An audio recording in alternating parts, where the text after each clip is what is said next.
Welcome back to the practice. This show is an unrehearsed look into my creative process. I'm Stuart. I'm a 3D artist, illustrator, and your pal, and I'm excited to have you back for episode 243. Changing back to a pre-recorded format for this show. I've just been super busy lately. Haven't been able to really set aside the time that I've liked to create these episodes, and I think the quality of the work has been suffering. And, I just wanted to change up the format a little bit and spend a little bit more time in, separate blocks working on images and just sharing a little bit more. I was feeling a little bit rushed in recent episodes and had trouble managing my schedule. So I think this will hopefully work better moving forward. So let me know what you think of this pre-recorded version. I think the downside is that I can't answer questions on the fly. I think the plus side is that, I record my workflow and my voiceover at separate times. So I'm able, I think, to speak a little more clearly and straightforwardly.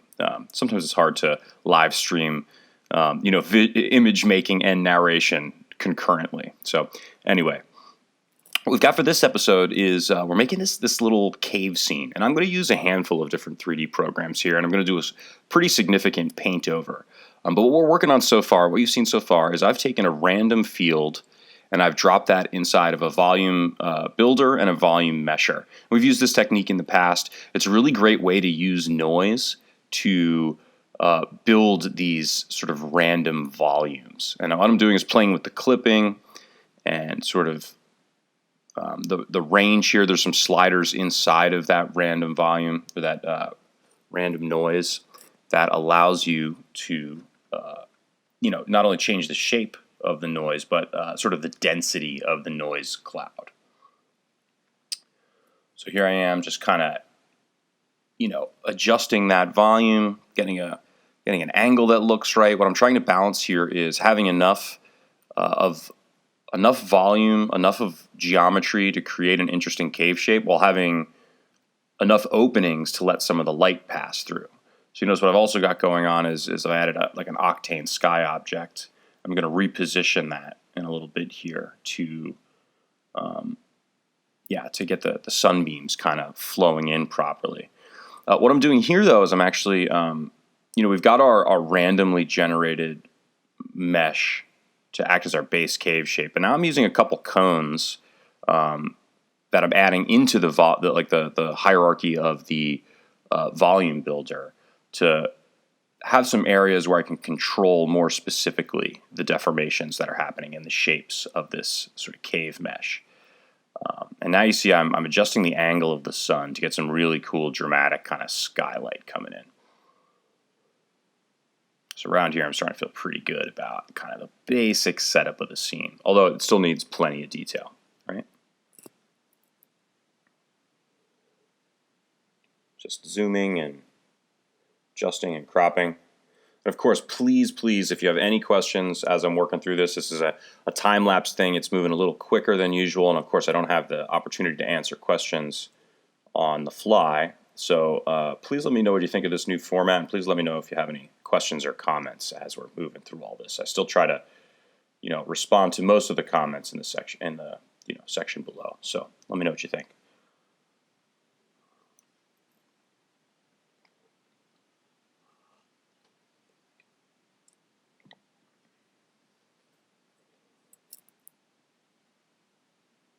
What I've done is I felt that the places where you could see through outside of the cave were feeling a little bit flat.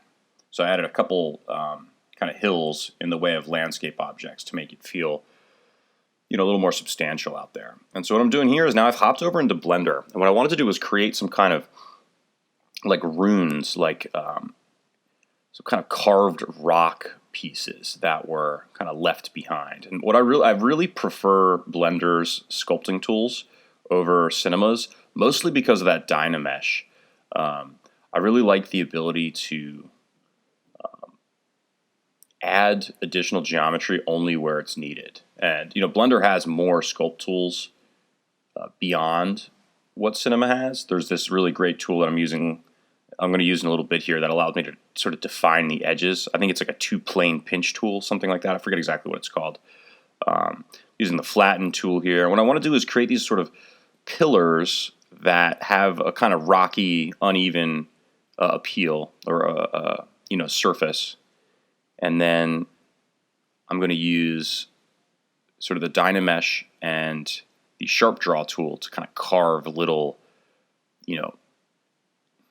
runes, basically little doodles, little symbols, and maybe they're magical. I don't know. But one of the cool things to do when you're creating an environment like this is, hint at what might be a culture, or kind of begin world building a little bit, and having runes sort of hints at the idea of a civilization that's no longer there.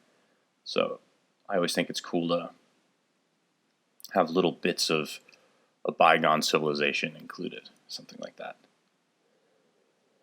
Now you can see I've taken this cube and I've pulled it up, and I'm smoothing and pushing and pulling and kind of incorporating some details, playing around with the brushes a little bit. As much as I do like the Blender sculpting tools, I'm by no means an expert. And here's that tool that I discovered actually during this session that allows me to really kind of pinch those edges in a nice way. This is a tool I think I'll be coming back to. And thinking about it now, I probably could have used the cloth brush a little bit to just kind of wrinkle and deform the surface a little bit. That's another thing I want to come back to. But the cool thing about this format is I'm a little bit more inclined to experiment and do things that I don't do routinely. When I'm in a live format, I'm hesitant to try out features that I'm not super comfortable with, because often I'll wind up kind of missing something or needing to tweak and kind of mess around and get it to work. And no one wants to watch me screw around with sliders for 45 minutes during a live stream. So that's another advantage to this format. So here you can see I'm using the, I think it's called the Draw Sharp tool. That's just draws a little indentation. And what's cool is in the other scene that we're working on, the cave, we've got this really dramatic lighting, right? And so the plan is to take some of these sort of pillars and runes and position them in those areas. And so adding these surface details gives, creates some high spots and low spots in the geometry to create dynamic highlights and shadows once those sunbeams kind of cascade across the surface of this object. So that's what we're working on here. Another thing I want to try on this show a little bit more in the future is just using a range of different programs. I mean, there's certain programs that have their strengths and weaknesses. Maybe I'll start sculpting in VR a little bit more. That's another thing about this format that's beneficial, is it allows me to switch between programs a little more easily. So yeah. I think this is me having a little bit of trouble with some of Blender's features. I couldn't figure out how to get my move tool back. So I just made a new file because I wanted to create a couple more of these kind of rune shapes.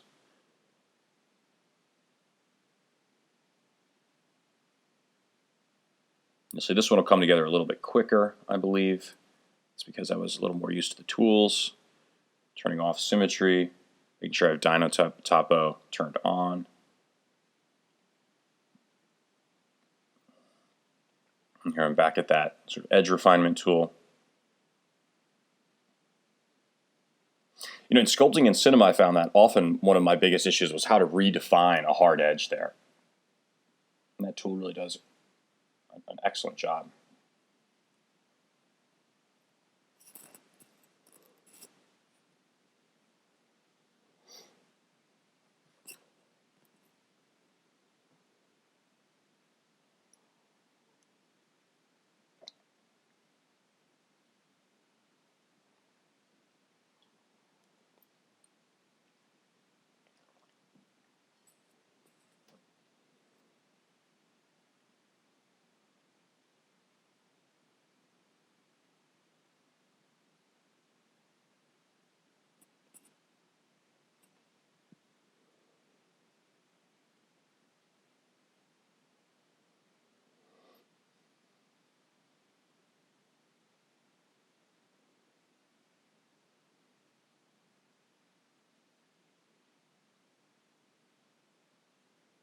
I think this is the rune where I decide to just carve a little skull on the top. And this winds up becoming sort of one of our one of the focal points of the scene. Maybe one of the things this thing lacks is a super strong focal point. This certainly becomes one of the more recognizable points in the scene.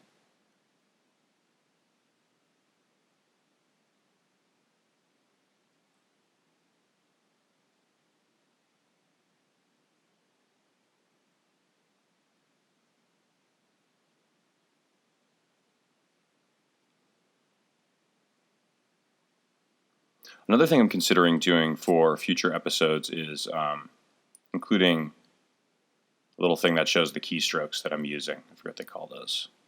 Been looking into those. At first I thought it wasn't really necessary, and I thought it sort of cluttered up the screen, and there's a lot going on anyway. Maybe it's not something we want to see, but I don't know. Let me know what you guys think. Should I include that? I can try it, see what we think. I have to say the versions I found, it's kind of ugly, unfortunately.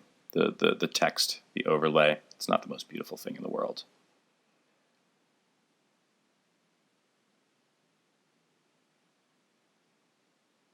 And with this file, I think I somehow managed to just move the thing over and add another cube, although my handles disappeared. The problem with Blender is I always try to use my Cinema 4D shortcuts and wind up screwing things up.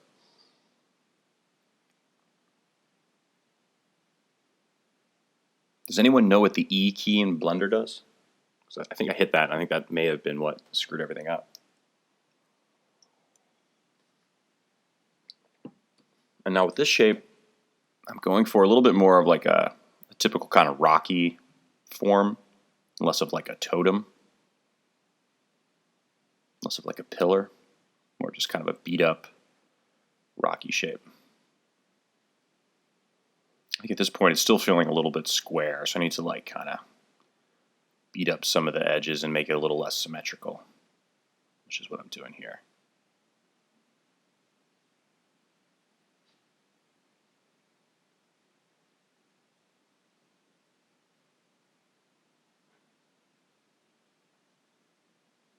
One of the things you'll have to manage if you go back and forth and you start using this dyno topo is, you know, your poly counts can get pretty high. So one thing I do, I don't think I do it in this episode, but I've certainly done it before, is to, you know, you sculpt something, you get really high poly and looking great, and then you bring it over to Cinema and you could throw a, you know, like a volume reduction on it or something like that.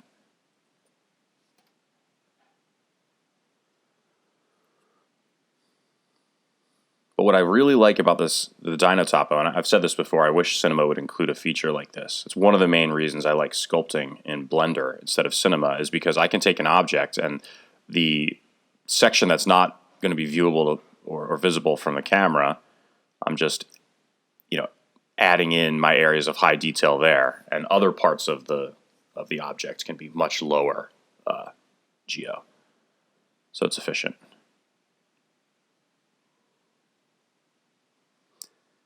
And yeah, this is just like, you know, looking at this rock and the swirls and the some of the shapes here. It would be difficult to achieve procedurally or with textures. So there's something nice about just grabbing your Wacom tablet and just kind of drawing on it. What I'm doing here is exporting these as I think it's FBXs. Probably any generic file format will work. And then we're going to re-import these back into our cave scene in Cinema. So here we are. Bringing our models in, and they're way too big and taking up the whole scene in the beginning, so we kind of move those and position them around. I think I wind up scaling them and pulling some of them just like off the main part of the scene.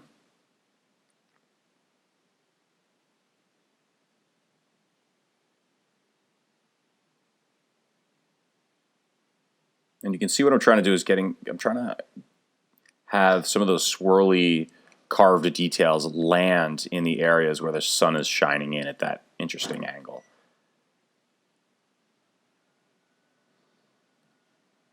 That's one of the things I really love doing in my work, is seeing if I can't use cast shadows and highlights to drive the composition. I think that's really cool.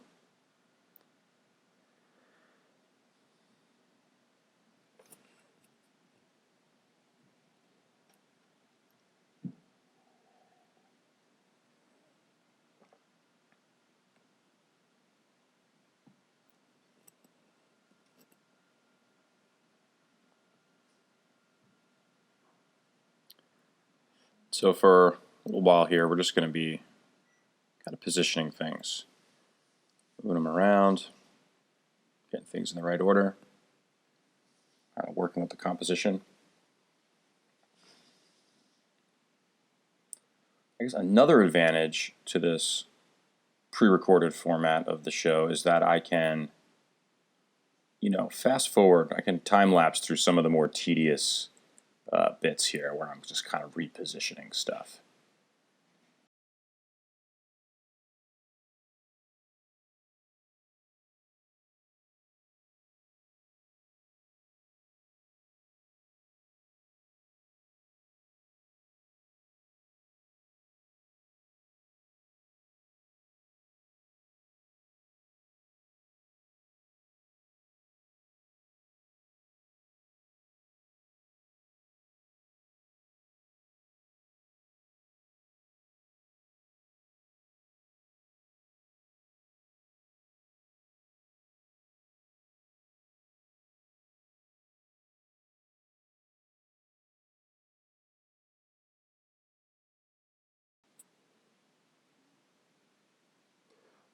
I wasn't satisfied with the light I was getting on that skull, and I wanted to introduce just a little bit more illumination into the interior of this space here. So what I wind up doing is just adding a little light there, positioning it where I wanted it, turning it mostly down.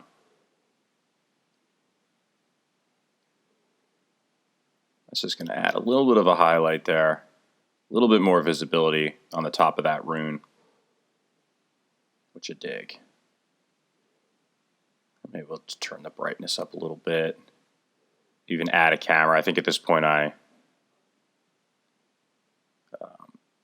mess with the exposure, get into the camera imager a little bit, bump that exposure and the gamma down a little bit, get it looking proper. And of course texturing, I think, is something this scene needs. I believe that's what we start working on next.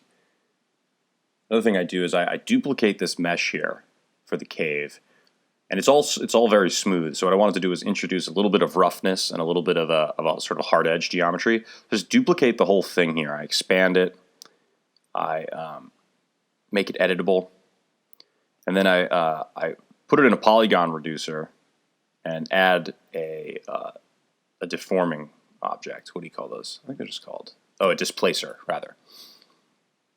So add the displacer, add a noise to that, add a noise channel to that. What I want to do, basically what I'm doing here is, having another version of that mesh poke through the base mesh at certain points.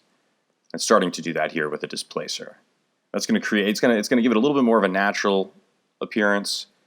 I think what I wind up doing is expanding and making editable the reduced polygon version of this, just to make the deformations from the deformer object happen a little bit quicker.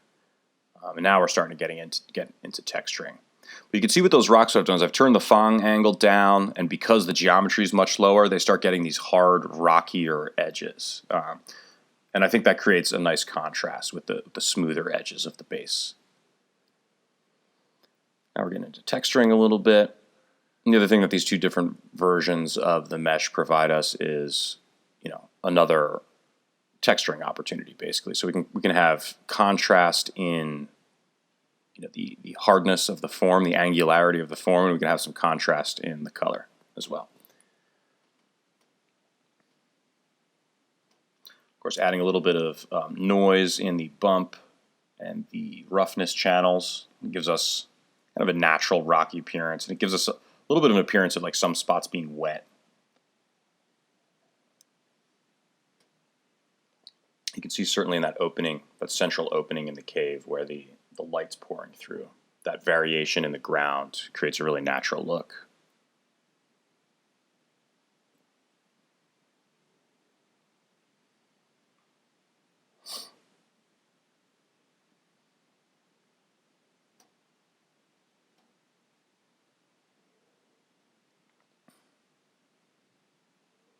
I'm playing with the reflectivity, the index of the secondary rocky texture here.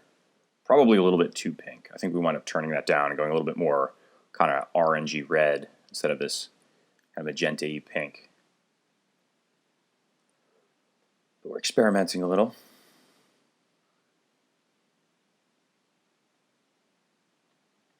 Oh, I felt that the some of those secondary rocky shapes were kind of covering that little hole towards the upper edge of the composition, so I just deleted some of that. I want to keep that open.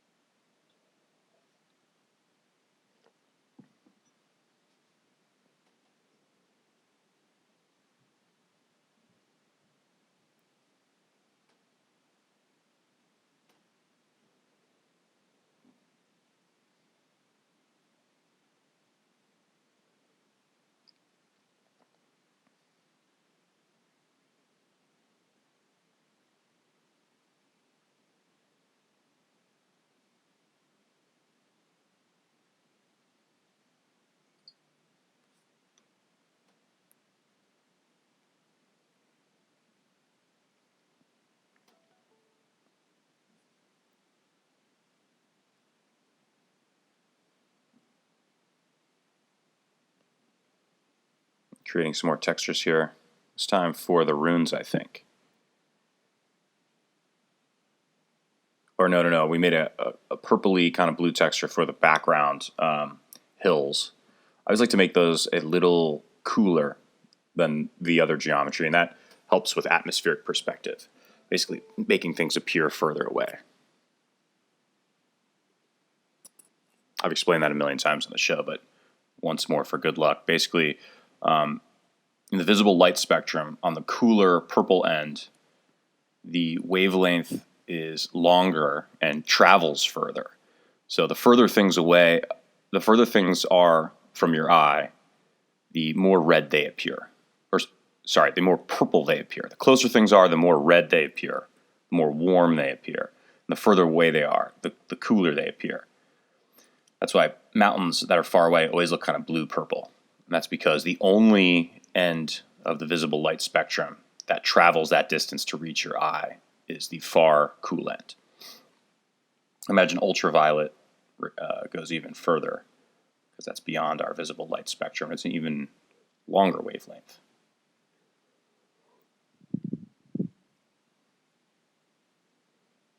Any of the neurologists or ophthalmologists can correct me if I'm wrong here, but that's my understanding.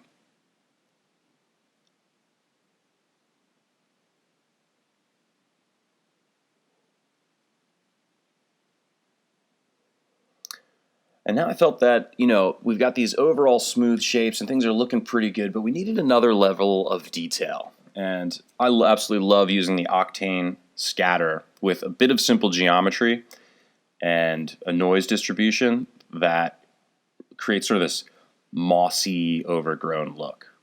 So that's what I'm doing now. And what I did to make things a little bit more efficient is I made another copy of my base cave mesh. And then I made a selection. Well, I expanded it first, made it editable. And as you can see, what I'm doing here is I'm making a selection of most of the visible internal faces. There's some areas where I didn't want any of those objects to be scattered, and I didn't select those. But the idea here is there's a lot of geometry that's not visible in the scene.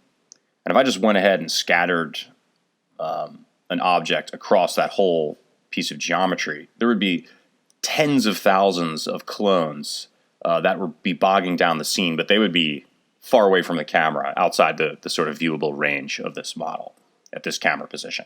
So what I did is I just selected, knowing that we're not going to see any other angles, knowing that I've got a fixed camera position, I just selected faces that I could see, which should make this model a lot more efficient.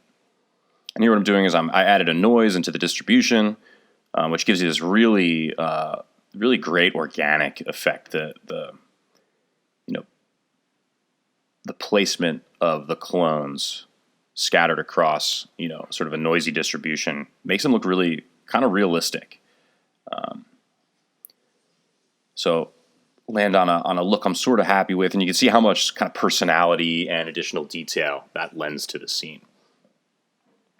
So So I think we're getting pretty close to finishing up the model here. Last thing I'm doing is I'm going into the node editor here inside of Octane. I'm setting up a random color for these scattered clones. So I use a random color and an Octane gradient.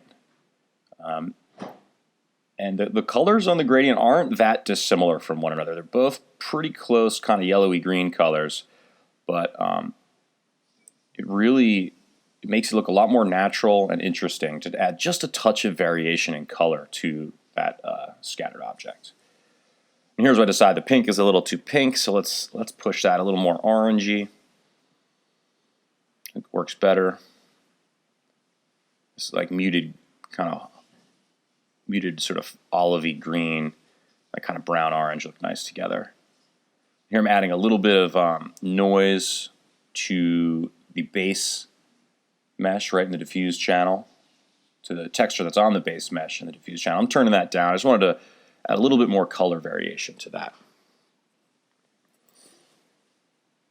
So at this point, yeah, I think we knock out a rendering, bring it over to Photoshop.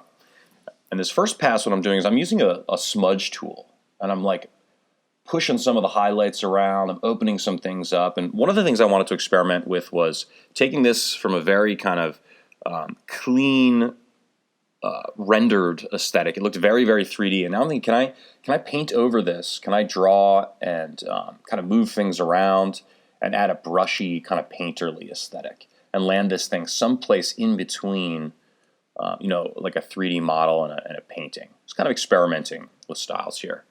Using Kyle Webster's brushes here. I think this is what I'm using right now is the Happy HB. I'm just adding kind of variation and kind of striation to the rocky forms, kind of breaking things up.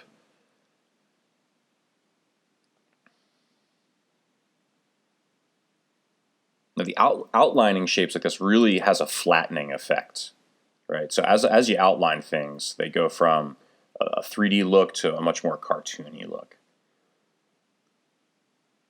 which can be okay depending on what you're after. So here again, I'm back on one of these blending brushes. I'm kind of smudging things around, breaking up some of the edges.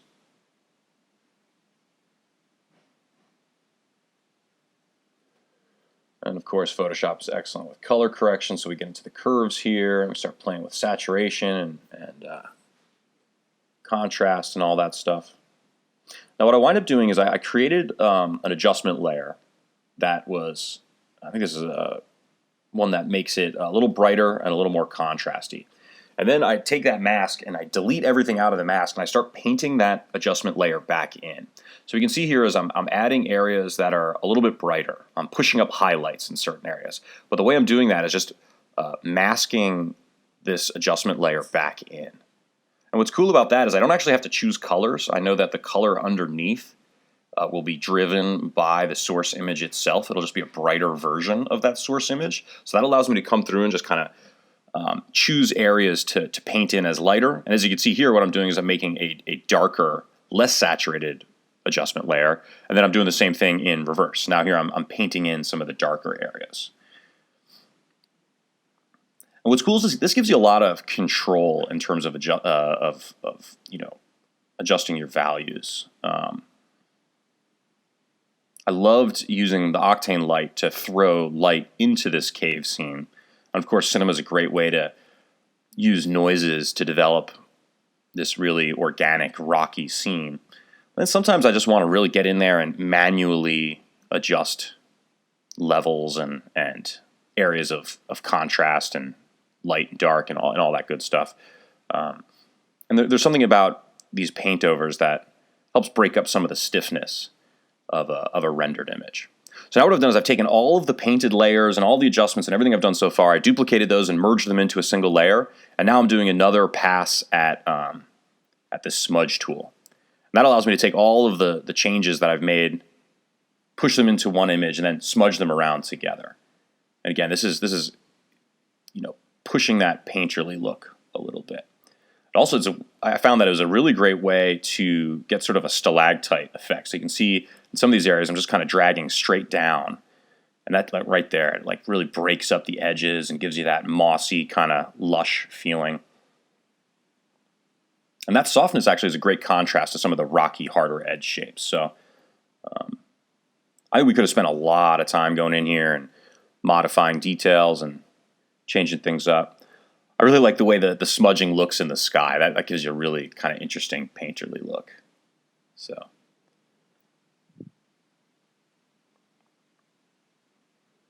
last little bit of color adjustment. And then I wind up doing the same kind of masking adjustment layer technique with this green. So I create a hue saturation. I really modify the greens to be much more saturated and bright, right? And then I delete it. And of course, then you see here, I'm going to paint back in areas of bright green. It's kind of I've enjoyed working this way. It's flexible. I can undo any of it. It's like a non-destructive way to work, which is always great if you can do that. And now here I'm just looking at how they look with and without, and here's our final image. Kind of a cool background scene. A lot of interesting things going on here. If you want to keep up with me and the work that I'm doing, please check me out at DLGNCE on Instagram and the other social medias. The website is diligence.studio. Hit that link in the description to find out how you can help support the show. Until next week, this is Stuart saying thanks so much. See ya.